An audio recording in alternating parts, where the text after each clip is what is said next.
గజం భూమి కేవలం 5,500 రూపాయలతో 135 గజాల భూమి కేవలం 7 లక్షలు మాత్రమే. సార్ నమస్తే సార్. నమస్తే అండి. సుందరరెడ్డి గారు, 2023లో బ్యాంక్ నిఫ్టీ ఎంత మేర రిటర్న్స్ ఇచ్చిందంటారు? అండ్ మార్కెట్ ర్యాలీలో ఏ కంపెనీస్ బాగా పార్టిసిపేట్ చేశాయంటారు? రైట్, ఈ సంవత్సరంలో వరస్ట్ సెక్టర్ అంటే ఆయిల్ అండ్ గ్యాస్ అండి.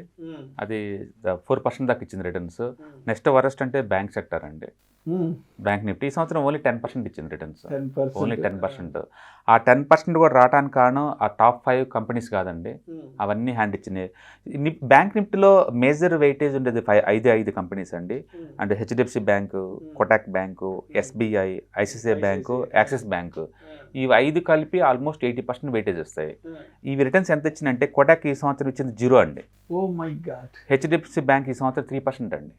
ఈ సంవత్సరం ఇచ్చింది 3%. ఎస్బీఐ ఈ సంవత్సరం 6.5% వచ్చిందండి. వడ్డీ మైనింగ్ కనీసం ఇన్ఫ్లేషన్ దగ్గరలో లేదు. అండ్ ఐసిఐసిఐ బ్యాంక్ ఈ సంవత్సరం వచ్చింది 10% అండి. అండ్ యాక్సిస్ ఒకటే కొంచెం బాగుంది, 15% ఇచ్చింది మిగతా వాటితో పోల్చుకుంటే. అంటే హెవీ వెయిటేజ్ ఉన్న ఈ 5 కూడా హ్యాండ్ ఇచ్చింది ఈ సంవత్సరం. అంటే బ్యాంక్ సేవింగ్స్ అకౌంట్ ఇచ్చిన అంతే ఇచ్చింది ఈ సంవత్సరం. అఫ్ కోర్స్ స్టాక్ మార్కెట్లో ఏంటంటే ఎవ్రీ ఇయర్ పర్ఫార్మెన్స్ మనం ఎక్స్పెక్ట్ చేయకూడదు. చాలా మంది ఏంటంటే సేల్స్ పెరిగితే ఆ ప్యారల్గా స్టాక్ రేట్ కూడా పెరిగిద్ది అనుకుంటారు. స్టాక్స్ అలా పెరగవు. ఎప్పుడైనా అది కన్సాలిడేషన్ తీసుకొని 2-3 ఇయర్స్ తర్వాత చార్ట్లు బ్రేక్అవుట్ అవుతే ఆ బ్రేక్అవుట్ అయిన 1 ఇయర్లోనే ఈ 3 ఇయర్స్ ఎంత ఆగిపోయిందో మొత్తం రిఫ్లెక్ట్ అవుతుంది అనమాట. అంటే చార్ట్స్ 1 ఇయర్లో 100% ఇస్తాయి, నెక్స్ట్ 4 ఇయర్స్ 0 ఇస్తాయి.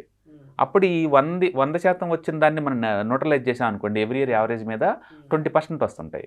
ఇండియాలో 95% ఏ కంపెనీకైనా యావరేజ్ రిటర్న్స్ 20 కంటే ఎక్కువ రావండి.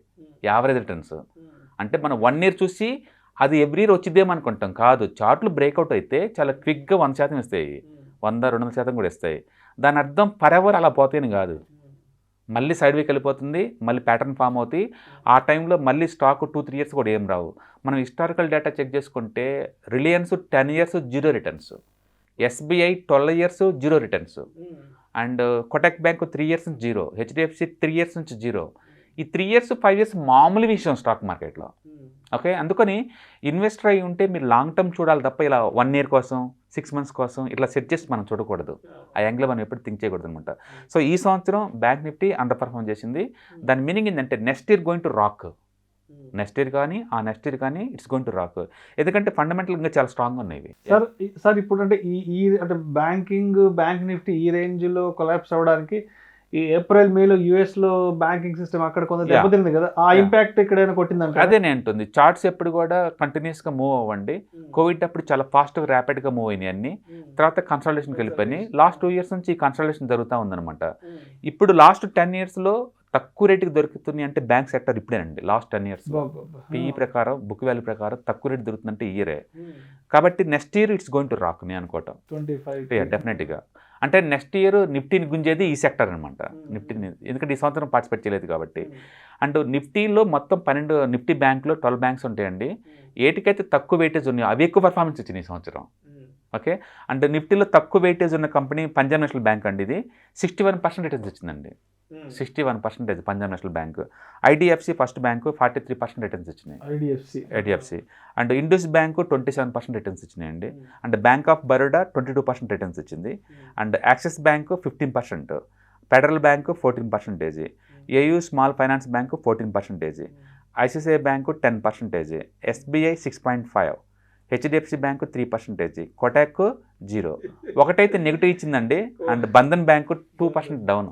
సో మార్కెట్లో ఏవైతే మేజర్ బ్యాంక్స్ గా ఉన్నాయో, అంటే ఏ బ్యాంక్స్ అయితే మార్కెట్ కి ఫస్ట్ నుంచి సపోర్ట్ ఇస్తున్నాయో అలాంటి ఏమో ఈసారి ర్యాలీ నుంచి పక్కకి వెళ్ళిపోయింది. రైట్, ఎందుకంటే లేటెస్ట్గా వచ్చే ఈ స్టార్టప్ కంపెనీస్లో ఎక్కువ శాతం ఫిన్టెక్ కంపెనీసేనండి. ఈ ఫైనాన్షియల్ టెక్నాలజీ కంపెనీస్ అనమాట. అన్ని యాప్స్ అన్నీ వచ్చేస్తూ ఉన్నాయి. వీళ్ళు కొత్త ఛాలెంజ్ చేస్తున్నారు, బ్యాంకర్స్ని కొత్తగా వీళ్ళు ఛాలెంజ్ చేస్తున్నారు. ఇప్పుడు ఇవాళ రేపట్లో నావీ యాప్ వేసుకున్నాం అనుకోండి, అరగంటకే నీకు లోన్ శాంక్షన్ చేస్తారు. పర్సనల్ లోన్ అయితే 50,000 వరకు వితౌట్ ఎనీ సెక్యూరిటీ, వెంటనే 5 నిమిషాలు వచ్చేస్తున్నాడు అమౌంట్. బ్యాంకుకి వెళ్ళి ఫామ్ ఫిల్ చేసేంత లేదు ఇప్పుడు. అక్కడ డిజిటల్ కంపెనీస్, ఫినాన్స్ కంపెనీస్ ఇండియాలో 100 కొద్ది ఆపరేట్ అవుతున్నాయండి. 100 కొద్ది ఆపరేట్ అవుతుంది. అవి ట్రెడిషనల్ బ్యాంకింగ్ ఛాలెంజ్ చేస్తున్నాయి. ఈవెన్ దో అవి దీని కాంపిటీషన్ కాకపోయినా ఈ లోన్ బ్యాంక్ని చాలా వరకు తీసేసుకుంటున్నాయి అనమాట ట్రెడిషనల్గా. అందుకని బ్యాంక్స్ ఈ సంవత్సరం వరకు పెద్దగా మూవ్ అవ్వలేదండి. బట్ కోర్ కాన్సెప్ట్ మాత్రం మనీ ఎలా మూవ్ అయినా వయా విత్ బ్యాంకుల ద్వారా మూవ్ అవ్వాల్సిందే కదా. అందుకని లాంగ్ టర్మ్ పాయింట్ ఆఫ్ లో కూడా ఈ గోయింగ్ టు పర్ఫామ్ అనమాట. అందుకని బ్యాంక్స్ ఈ సంవత్సరం మూవ్ అవ్వలేదంటే నెక్స్ట్ ఇయర్ కూడా మూవ్ అవ్వలేదని కాదు. అంటే ఈ సంవత్సరం వరకు అది పర్ఫార్మెన్స్ పెరుగుతున్నా సరే రాలేదు. For example HDFC bank every year 20% profit growth, sales growth last decade నుంచి. యా, బట్ స్టిల్ 3 years నుంచి జీరో రిటర్న్స్. నెట్వర్క్ పరంగా చూసినా, నెంబర్ ఆఫ్ బ్యాంక్స్, సేల్స్ పరంగా చూసినా, నెట్ ప్రాఫిట్ పరంగా చూసినా 20% ప్రాఫిట్. ఎస్, అందుకని హిస్టారికల్ గా చూసుకుంటే అది మామూలు విషయం, అబ్నార్మల్ ఏం కాదు. హిస్టారికల్ గా చూసుకుంటే ఎంత క్వాలిటీ ఉన్న కంపెనీ అయినా సరే 2 to 5 years జీరో రిటర్న్స్ రావడం అనేది మామూలు విషయం అది. అందుకని మీరు ఇన్వెస్టర్ అయితే డోంట్ వర్రీ, అది నార్మల్ థింగ్. అది హిస్టరీని స్టడీ చేయండి, దాని నుంచి మీరు నేర్చుకోండి, అప్పుడు ఎక్స్పెక్ట్ చేయండి. బట్ ఎవ్రీ ఇయర్ సేల్స్ ఇలా పెరిగితే ఇది ఇలా పెరగాలి అని మాత్రం ఉంచుకోమాకండి. స్టాక్ పెరగడం అనేది ఎంప్లాయీ ఎఫిషియన్సీ, అది కంపెనీ ప్రాఫిట్ పెరగడం అనేది ఎంప్లాయీ యొక్క ఎఫిషియన్సీ. స్టాక్ రేట్ అనేది ఎంప్లాయీ మీద డిపెండ్ అవ్వదండి. ఇంటర్నేషనల్గా, నేషనల్గా, పొలిటికల్గా, జియోగ్రఫికల్గా, సెక్టార్ స్పెసిఫిక్ న్యూస్ అన్నీ ఎఫెక్ట్ చేస్తూ ఉంటాయి వీటిని. అంతేగాని పలానా బ్యాంక్ ఎక్కువ క్యాష్ ఫ్లో ఉంటే ఈ స్టాక్ పెరిగిపోద్ది లేదు, అలా లేదు. బట్ అన్ఫార్చునేట్లీ మన ఏదైనా స్టాక్ బాగా మూవ్ అవుతుంది అనుకోండి, అది ఫరెవర్ అలా మూవ్ అవుతుంది అనుకుంటాం మనం. అలా ఏముండదండి. ఎండ్ ఆఫ్ ది డే దాని కంపెనీ యొక్క సేల్స్ డేటా ఎంతైతే ఉందో అంత మించి ఏం పెరగవు ఇవి. కాబట్టి స్టాక్ మార్కెట్ ఏంటంటే కొన్నిసార్లు డిస్కౌంట్కి పోతూ ఉంటాయి, కొన్నిసార్లు టూ మచ్కి ముందు పోతుంటాయి. ఎక్కువ శాతం స్టాక్ మార్కెట్ ఎప్పుడు ఫార్వర్డ్ థింకింగ్ అండి. అంటే నెక్స్ట్ 6 నెలలు ఏం జరిగిద్దో ముందే డిస్కౌంట్ తీసుకుంటూ పోతుంటుంది. తర్వాత 6 నెలల తర్వాత మనం ఉండదు.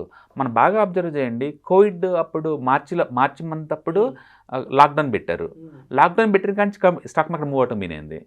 లాక్డౌన్లో 3 months వరకు ఇండియాలో ఏ ప్లాంట్ ఓపెన్ అవ్వలేదండి, ఏది ఓపెన్ అవ్వలేదు. బట్ స్టాక్ మార్కెట్ ఎలా మూవ్ అయింది? స్టాక్ మార్కెట్ ఆల్మోస్ట్ 20% మూవ్ అయింది ఆ 2 monthsలోనే. మార్చి నుంచి ఏప్రిల్ మేలో 20% మూవ్ అయింది స్టాక్ మార్కెట్. ఏ కంపెనీకి క్యాష్ ఫ్లో లేదు, అసలు ఓపెన్ అవ్వలేదు. అందుకని స్టాక్ మార్కెట్ స్టడీ చేయాలంటే బెస్ట్ ఏంటంటే కోవిడ్ టైంలో స్టడీ చేయండి. ఇండియాలో ఫ్యాక్టరీస్ మొత్తం క్లోజ్లో ఉన్నా సరే స్టాక్ మార్కెట్ ఆ టైంలో 20% దాకా మూవ్ అయింది. ఫ్యాక్టరీలు ఎప్పుడైతే ఓపెన్ చేశారో స్టాక్ మార్కెట్ ఆగిపోయింది, అది మూవ్ అవ్వలేదు. ఇంకా వ్యాక్సిన్ ఎప్పుడైతే వచ్చిందో మూవ్ అవ్వలేదండి ఇంకా 6 నెలల వరకు. దాని మీనింగ్ ఏంటంటే ఇది ఫార్వర్డ్ థింకింగ్, అంటే ముందు డిస్కౌంట్ తీసుకుంటే ముందు పోతుంటుంది. ఎస్, అట్లా ఉంటుంది. అందుకే చాలా మంది ఏంటంటే కోవిడ్ కేసులు పెరుగుతున్నాయి కదా, స్టాక్ మార్కెట్ ఎందుకు పెరుగుతుంది అర్థం కాదు. ఎందుకంటే కోవిడ్ తగ్గితే ఇది పెరగాలనుకుంటారు. లేదు, అది వ్యాక్సిన్ రాబోతుందనే విషయం 2-3 months ముందు దీనికి తెలుసు, స్టాక్ మార్కెట్ తెలుసు అనమాట. ఎందుకంటే దీంట్లో ఉండే పార్టిసిపెంట్స్ అందరూ ఇన్సైడర్స్, బిజినెస్ ఓనర్స్, పొలిటీషియన్స్, సైంటిస్టులు, పెద్ద పెద్ద టెక్నాలజీ ఇన్వాల్వ్ అవుతుంది స్టాక్ మార్కెట్లో. అందుకని వాళ్ళు ఎప్పుడు ముందే ప్రైట్ చేస్తుంటారు, మరి దాని తగ్గట్టు మార్కెట్ డిస్కౌంట్ అయిపోతూ ఉంటుంది. ఓకే, అట్లా మార్కెట్ డిస్కౌంట్స్ ఎవ్రీథింగ్ అనమాట. అందుకని స్టాక్స్ ఎవ్రీ సేల్స్ మూవ్ అయినప్పుడల్లా క్వార్టర్లీ దీనికి రిఫ్లెక్ట్ అవ్వదు అనమాట. అందుకని ఈ సంవత్సరం బ్యాంక్ నిఫ్టీ పర్ఫామ్ చేయలేదు, అంటే సెకండ్ వరస్ట్ సెక్టర్ మిగతా వాటితో పోల్చుకుంటే. బట్ స్టిల్ 10% కూడా తక్కువేం కాదండి. మనం అంత తక్కువ బ్యాంక్తో పోల్చుకుంటే బీట్ చేసినట్లకే కదా, గోల్డ్తో పోల్చుకున్నా దగ్గరకు వచ్చినట్లకే. అంటే but next year charts going to breakout. HDFC ready to breakout 3 years high, all time high. Kotak bank ready to breakout. Axis, SBI, అన్ని లీడింగ్ బ్యాంక్స్ అన్నీ కూడా చాలా హెల్దీగా ఉన్నాయి. అంటే charts all time high ready to breakout అనమాట. అంటే broker reports అన్నీ కూడా పాజిటివ్నే ఉన్నాయి. కాబట్టి 2024 definitely going to rock the bank sector. ఈ సెక్టర్ నుంచి వచ్చిన స్ట్రెంత్ తోటే నిఫ్టీ మూవ్ అవ్వాల్సి ఉంటుంది. అంటే ఈ సంవత్సరం ఎట్లా రిలయన్స్ మూవ్ అవ్వలేదు, ఆయిల్ అండ్ గ్యాస్ 10% వెయిటేజ్ ఉంది రిలయన్స్కి నిఫ్టీలో. బ్యాంక్ సెక్టర్ 35%, అంటే 50% ఈ సంవత్సరం ఏం మూవ్ అవ్వాలా. నిఫ్టీలో మేజర్ వెయిటేజ్ ఉన్నాయి.